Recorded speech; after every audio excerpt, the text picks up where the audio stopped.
to give, turning away from the games that's made the world this way.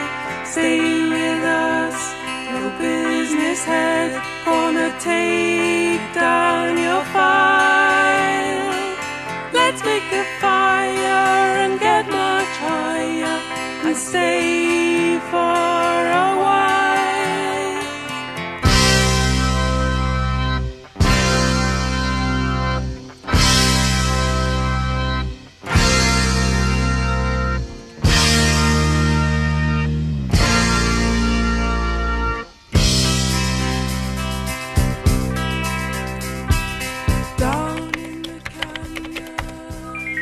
I have to forgive me because this sun right here is super duper bright. So what I'm doing, y'all, let me see if I can speed up the shutter speed a little bit. Okay, let me drop. Ah, yes. Let me try this intro again. This is where we gotta part ways. I'm sorry. Somebody speaking English. You're on your own. What's up, y'all? This is William Mustafa, Artworks William Mustafa. I'm the Imagineer on Instagram, and let me let the window up. Got the air on.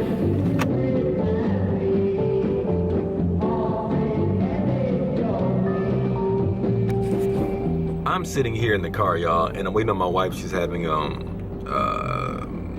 consultation up here at the hospital or whatever you want to call it, and I was trying to find a parking spot, and I ended up having to wait for a spot. So I decided to just sit in the car and take some pictures of people walking by. In doing so, I realized that I have my camera bag with me, and I'm shooting with various lenses. So I wanted to kind of show you guys the effect of your lens choice on your composition. Hold on, my wife's calling me. Hold on. Hello? Hey. Hey, I'm sitting outside. Somebody finally moved, but I'm just sitting outside in front. Okay. Well, he grew up. You got weight. So Okay. he's doing good. Okay. I mean, I don't think I'll take more. I'll take longer. So I mean, if you want to wait over there, I'll just come when I'm finished. Yeah, I'm making a video in the car. Okay. Okay. Cool. Okay. All right, love you. Love you too. Ciao. Ciao.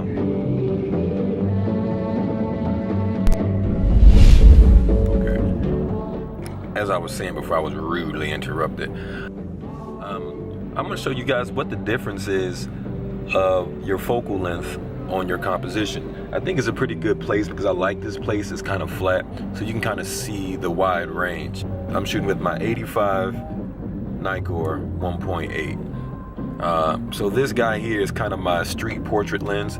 When I'm out in the street, I shoot with it because it gives me great bokeh, and it separates the back of the background from the subject. It's also dope because it allows me to jump to 127 on the long end when I go into crop mode, but still keeping my sharp aperture. I love this on the Sony A7III. Secondly, you have my 45 millimeter 2.0 MD Roker lens. I don't know why I put an accent on it, but an MD Roker lens. It's probably one of my favorite lenses because it's sharp as hell all the way around. It gives me like the closest thing I get to a standard 50 on my on the Sony A7. All these lenses are manually focused, and the last one I'm going to be using is my 35 to 70 2.8. You have to pull it to get to your wide focal length, so she's 35. So what I'm going to show you is a 35, and I may even put on something really wide at the end if I have time. A 35, a 45, and an 85. All right, let's take some look at these pictures.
can switch it into macro by hitting this at 35. Let's put the dead cat here. Dead cat tripod. Awesome. All right, I really dig this 35 to 70 millimeter. It's like becoming, I've only had it for like a week, and I want to do a full lens review. On the A7III, I think it's spectacular. But like as I was about to say, is I wasn't going to do a big, lens, a whole bunch of lens changes, but I think I have time. So I'm going to go a little wider and put on a 19 millimeter Sigma real fast. If you guys are wondering what I'm filming with right now, I'm filming with the A5000.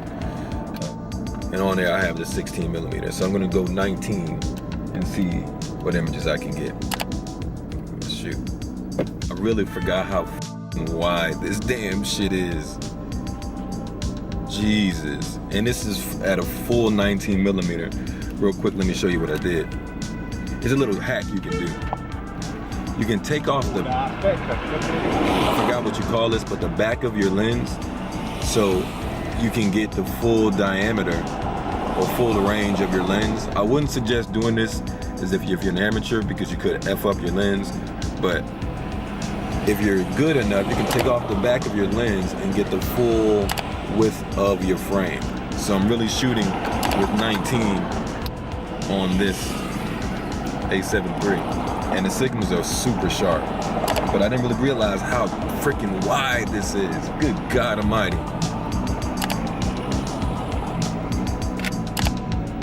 Sheesh, this motherfucker is wide. I love this lens because it's even got a little smudge in it. Damn. Take a couple more shots with the Sigma. All right, and then I'm gonna switch to the last wide lens. I'll be back. Now, with the Sigma, because I took the damn bezel off, I got a little bit of vignetting, but I'm going to show you how to not get vignetting in a later video. But right now, let's go wide. Really wide. Can we all say 8 millimeters? Yeah, baby. Look at that element. I said that song wrong. You can't get no wider than that.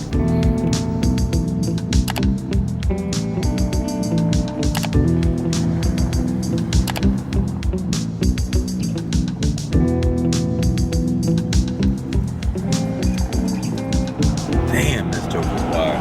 Like, look.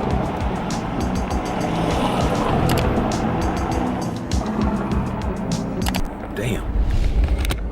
Now, with that said, folks, I hope you like this. I kind of really wasn't planning on making a video this morning, but seeing that I've been sitting in the car now for about an hour, I needed to make good use of my time. I just wanted to show you guys the effect of focal lengths on your composition. A lot of people talk about settings and what settings do you use on the camera, and I wish I had some light. That don't work. What settings to, maybe this works. Oh, no reflector. What settings you use on your camera and what type of camera you use and all this other stuff. I just want to let you guys know it's not all about that stuff. Maybe it's about your lenses. Maybe it's your composition.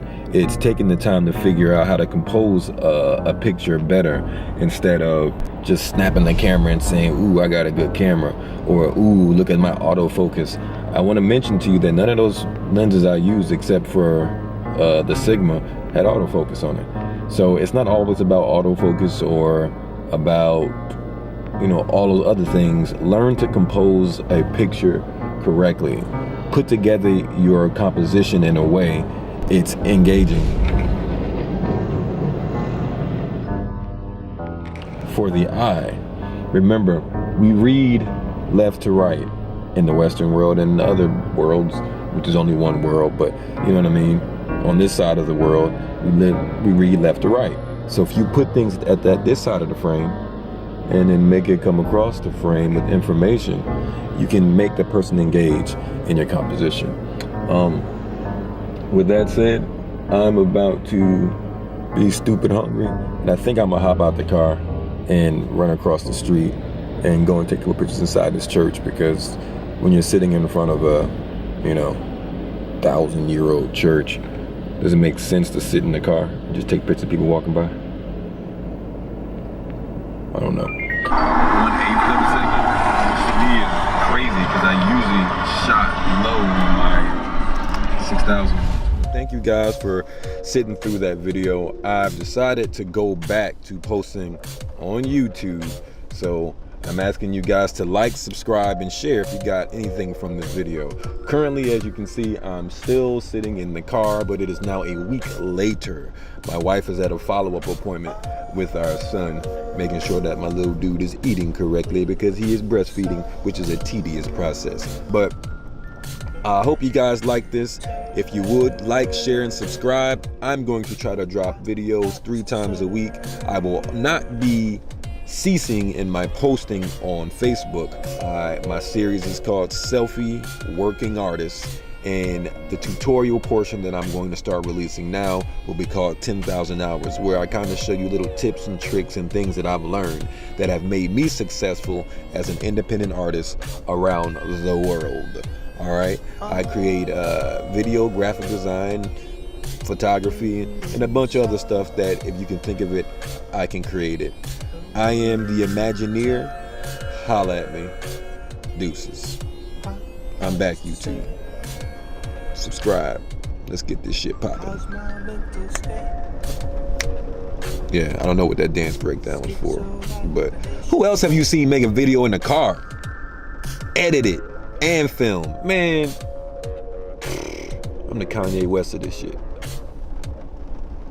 Nah, Kanye tripping. Kanye crazy. Jay-Z of the shit. Deuces.